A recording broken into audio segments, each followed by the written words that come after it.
A random number generator sits inside a locked steel server rack. The rack sits inside a climate-controlled glass room. The room sits behind two biometric security doors at the Multi-State Lottery Association headquarters in Urbandale, Iowa. There is no internet connection. There is no external network access. It is an air-gapped digital fortress designed to do exactly one thing: generate absolute mathematical chaos. The algorithm dictates that the odds of predicting its output are exactly 1 in 29,144,816. It is a mathematical impossibility. Yet a man standing in a fluorescent-lit gas station knows the exact 6 digits this machine will spit out. He knows the numbers hours before the machine is even booted up. This is not a hack. This is an assassination of digital randomness. Fast forward to December of 2011. Des Moines, Iowa. A countdown is ticking. 365 days ago, a single ticket won the hot lotto jackpot, $16.5 million. In 1 hour and 50 minutes, that ticket will expire. It will become a worthless piece of paper. The Iowa Lottery headquarters is about to close its doors for the year. The money has been sitting in a vault generating interest, but untouched by human hands. Then the phone rings. A prominent law firm in New York is on the line. They represent a trust based in Belize, a trust named Hexagon. They claim to have the winning ticket. They demand the payout. But there is a catch. They refuse to name the person who actually bought the ticket. The trust claims the buyer wishes to remain completely anonymous. In the state of Iowa, lottery winners must be public. It is a strict law designed to prevent fraud. The lawyers argue. The lottery officials refuse. The standoff lasts for hours. Eventually, the trust withdraws the claim. $16.5 million is abandoned just minutes before the deadline. The money is left on the table. No criminal in their right mind walks away from $16 million unless stepping into the light means going to prison. The Iowa Department of Criminal Investigation opens a file. They have a winning ticket serial number, but no suspect. They have a trust in Belize, but no names. They have a corporate lawyer who claims attorney-client privilege. The digital trail is entirely non-existent. They are forced to rely on the only piece of physical evidence left in the physical world: a grainy, low-resolution security tape from exactly 1 year prior. December 23rd, 2010, 3:18 in the afternoon, Interstate 80, a quick-trip gas station on the outskirts of Des Moines. The security camera above the cash register records at a miserable 5 frames per second. The footage is heavily compressed. Artifacts blur the edges of every shape. A large, heavy-set man walks through the sliding glass doors. He is wearing a dark, heavy winter coat with the hood pulled up tight over his head. His face is completely obscured by shadows and the angle of the camera. He does not look around. He does not hesitate. He walks directly to the hot dog roller. He picks up 2 hot dogs. He walks to the counter. He asks the cashier for a hot lotto ticket.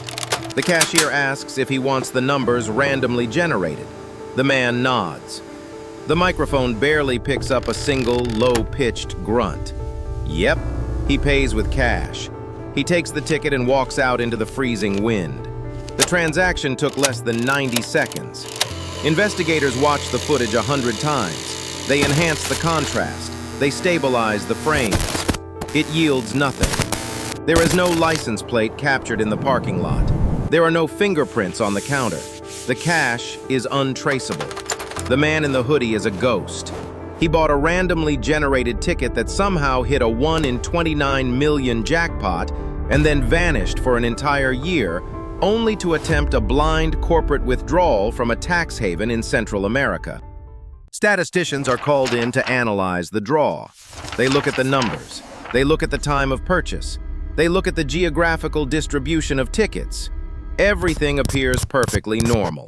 The math checks out. The machine functioned exactly as designed. The Multi-State Lottery Association runs full diagnostics on their systems. The auditors confirm that the security protocols were never breached.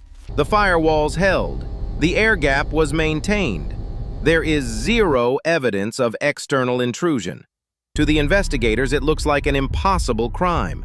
You cannot hack a machine that is not connected to a network.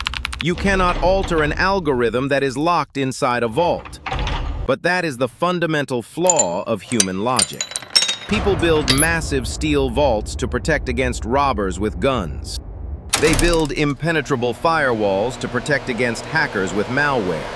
They spend millions of dollars on biometric scanners and 24/7 surveillance systems to guard the perimeter. They construct an illusion of absolute security. They forget that every system, every machine, every line of code requires an architect. And architects do not need to break through the walls. They hold the blueprints. The random number generator relies on a specific sequence, a seed. This seed is generated by environmental factors, microscopic fluctuations in temperature, the exact millisecond the electrical current hits the motherboard, the physical decay of a radioactive isotope. These chaotic variables are fed into the Mersenne twister algorithm. The algorithm chews them up and spits out a completely unpredictable sequence of integers. To reverse engineer this process from the outside would take a supercomputer millions of years. The FBI Cyber Division knows this. The DCI knows this. The lottery officials know this. That is why they are paralyzed. They are trying to solve a physical crime using physical evidence, while the actual crime took place in the microscopic architecture of the machine's memory. The man in the hoodie was just an errand boy. The real thief never left his desk. You build walls of steel to stop thieves with guns. You forget the man who writes the code. Look closely at the headquarters of the Multi-State Lottery Association in Urbandale. The architecture is a masterclass in security theater. The core of the operation is the draw room. It is a room within a room. Access requires dual biometric authentication. First, the retinal scanner. It maps the blood vessels in the back of the eye. Then, the capacitive fingerprint reader. It measures the electrical resistance of the ridges on a human thumb. The floor is monitored by overlapping fields of closed-circuit television cameras. Motion sensors cover the ceiling. In the center of this sterile environment sits the target, a standalone computer terminal. It houses the random number generator, the RNG. It runs on a stripped-down, highly customized version of Linux. No network interface cards, no Bluetooth modules, no wireless receivers, no physical connection to the outside world. It is the definition of an air gap. The algorithm inside is the Mersenne twister, a pseudo-random number generator developed in 1997. It has a period length of 2 to the power of 19,937 minus 1. It is the gold standard of cryptographic randomness. Security audits declare the system impenetrable. Penetration testers fail to breach it. Malware cannot reach it. The board of directors sleeps well at night. They trust the machine. They trust the math. They trust the man they hired to protect it. His name is Eddie Tipton. He is the Director of Information Security. He is not a hacker probing for weaknesses from a basement in Eastern Europe. He is the architect of the fortress. He understands every single line of code because he helped write it. He understands the physical security protocols because he designed them. He knows the exact field of view of every camera on the ceiling. He knows the blind spots. He knows the firmware update schedules. He is the gatekeeper. The system is fundamentally flawed at its very foundation. It relies on absolute trust in a single human being. It is a catastrophic failure of the separation of duties principle. The man who writes the code is the same man who installs the code. He is the same man who audits the code. He has the keys to the kingdom. He operates with zero oversight. He has the power of a digital god. And gods get bored of playing by the rules. November 20th, 2010. A Saturday. The Urbandale office is nearly empty. The temperature outside is dropping. Inside, the climate control keeps the server room at a steady 68 degrees. Eddie Tipton walks down the hallway. He approaches the heavy steel door of the draw room. He places his eye to the scanner. The biometric lock disengages with a heavy mechanical clunk. He steps inside. The security cameras are recording, but Tipton knows a secret about the surveillance system, a secret he engineered into the specifications. To save hard drive space, the cameras do not record continuous fluid video. They record at a slow, staggered frame rate. Furthermore, the primary camera overlooking the draw room has a specific physical vulnerability, a slight manual adjustment to the angle of the lens, a fraction of an inch to the left. That is all it takes. Tipton reaches up. He adjusts the camera housing. The lens tilts. The computer terminal is now completely out of frame. The machine is blind. The watcher is blinded. The timeline is tight. The audit logs measure access times in milliseconds. He approaches the air-gapped terminal. He reaches into his jacket pocket. He pulls out a standard USB flash drive. It is a cheap piece of plastic and flash memory.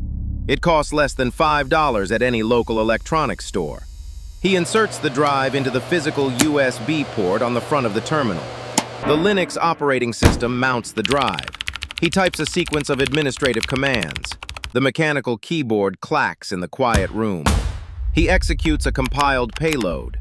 The data transfer takes less than 3 seconds. Hundreds of lines of malicious code flow across the serial bus. They inject themselves into the root directory of the RNG software. He types a command to dismount the drive. He pulls the USB stick out. He reaches up and readjusts the camera back to its original position. He walks out of the room. The heavy steel door locks automatically behind him. No sirens wail, no red lights flash. No armed security guards rush down the hallway with weapons drawn. A $16.5 million bank robbery just occurred in complete silence. There was no explosive charge detonated on a titanium vault door. There was no getaway car idling in a dark alley. The weapon was a few kilobytes of compiled C++ code. The getaway vehicle is the passage of time. The malicious code sits dormant inside the random number generator memory blocks. It waits. It listens to the internal clock of the motherboard. It is a digital time bomb ticking down to a very specific set of hard-coded variables. The absolute genius of the crime is not the physical insertion, it is the mechanical patience. Tipton does not trigger the payout immediately. That would trigger immediate suspicion. He lets the machine function normally. Days pass, weeks pass. The lottery draws continue across the state. The numbers remain genuinely unpredictable. The external auditors run their periodic compliance checks. They verify the cryptographic hash values of the software. The hashes match perfectly. The security theater continues its daily performance. Everyone believes the system is surgically clean. Tipton goes to work every day. He attends board meetings. He reviews security logs. He sits in the control room and watches the money accumulate in the jackpot. He watches the general public buy tickets at gas stations and grocery stores. Millions of dollars pouring into the system. It is a voluntary tax on people who do not understand probability mathematics. Tipton understands the mathematics perfectly. He owns them. He is waiting for the precise astronomical alignment coded into his payload. A specific date, a specific day of the week, a specific time window. When those microscopic conditions are met, the Mersenne twister algorithm will be silently executed in the background and replaced by something else. Something utterly predictable. The ultimate insider threat does not need to steal the money. He manipulates the fundamental laws of physical probability so the money comes directly to him. He changes the universe of the machine from a chaotic state to a deterministic one. He collapses the quantum waveform of the lottery into a single predictable outcome. All he has to do now is buy the ticket. Mathematics does not lie, but it can be forced to remain silent. Look into the anatomy of the payload. It is a masterpiece of malicious software engineering. It is compiled as a dynamic link library, a DLL file. It does not blindly overwrite the core operating system files. That would trigger the checksum monitors. That would set off the alarms. Instead, it operates as a parasite. It hooks into the random access memory processes. It injects itself into the execution thread of the random number generator. And then it sleeps. It acts as a logical gatekeeper. It constantly monitors the system clock. It checks 3 very narrow, extremely specific Boolean parameters. Condition 1. Is the current date November 20th or December 29th? Condition 2. Is the current day of the week a Wednesday or a Saturday? Condition 3. Is the current time past 8 o'clock in the evening? If any of these 3 conditions return false, the payload remains dormant. It does absolutely nothing. The Mersenne twister algorithm runs exactly as designed. The lottery operates with perfect cryptographic randomness. Millions of people buy tickets. Millions of people lose. The math remains pure. But if all 3 conditions return a positive value, the payload wakes up. It intercepts the operating system call to the random number generator. It mutes the Mersenne twister. It hijacks the output stream. The code then substitutes its own algorithm, a deeply flawed, heavily restricted pseudo-random sequence. It seeds this new algorithm with a single, highly predictable metric: the exact timestamp of the system clock. Tipton knows the draw happens at a precise minute. By tying the seed to that specific minute, he destroys the entropy pool. He collapses the mathematical universe. The 29 million possible combinations shrink to a tiny, predictable fraction, a few hundred possible outcomes. He runs the same rigged algorithm on his personal laptop at home. He inputs the target date and time. His screen displays the exact numbers the secure server will generate hours later. He writes them down. He holds the absolute certainty of a $16.5 million payout on a scrap of paper.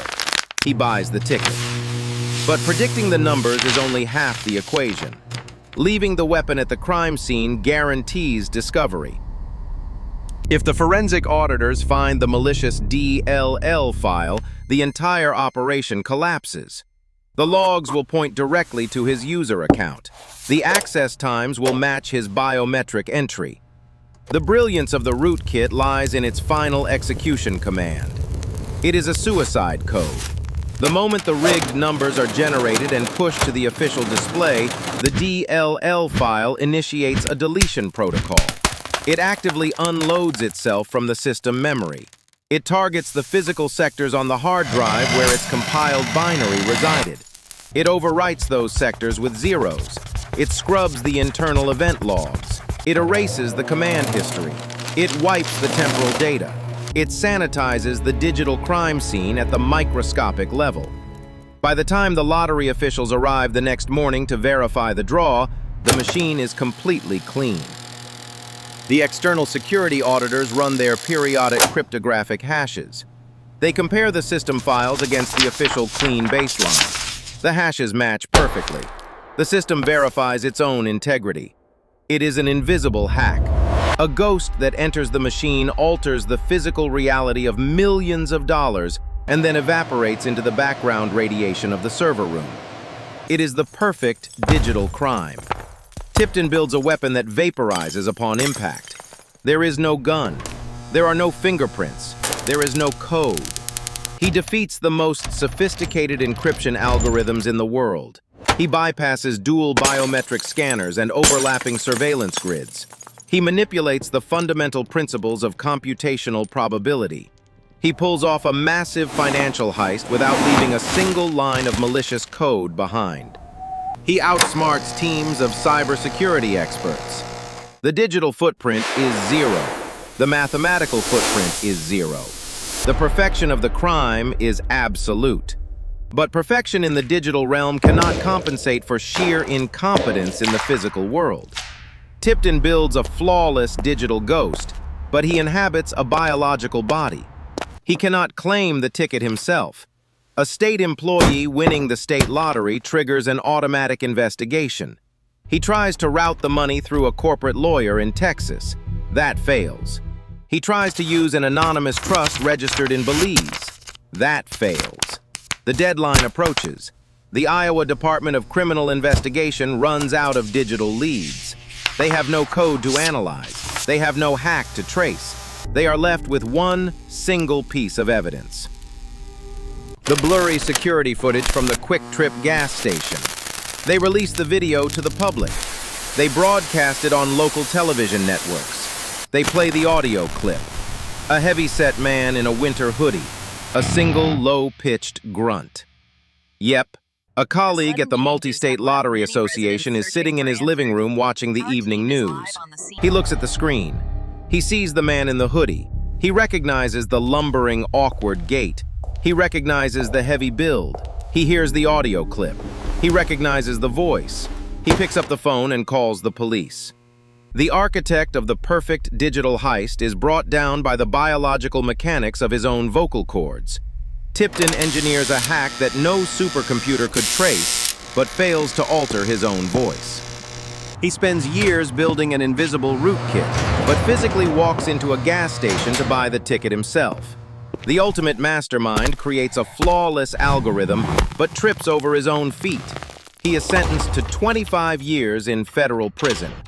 The system did not catch him. The firewalls did not stop him. The math did not betray him. His own biology betrayed him. How many other tickets were generated by this ghost code before he got caught? Investigators later discovered millions of dollars in suspicious payouts across multiple states.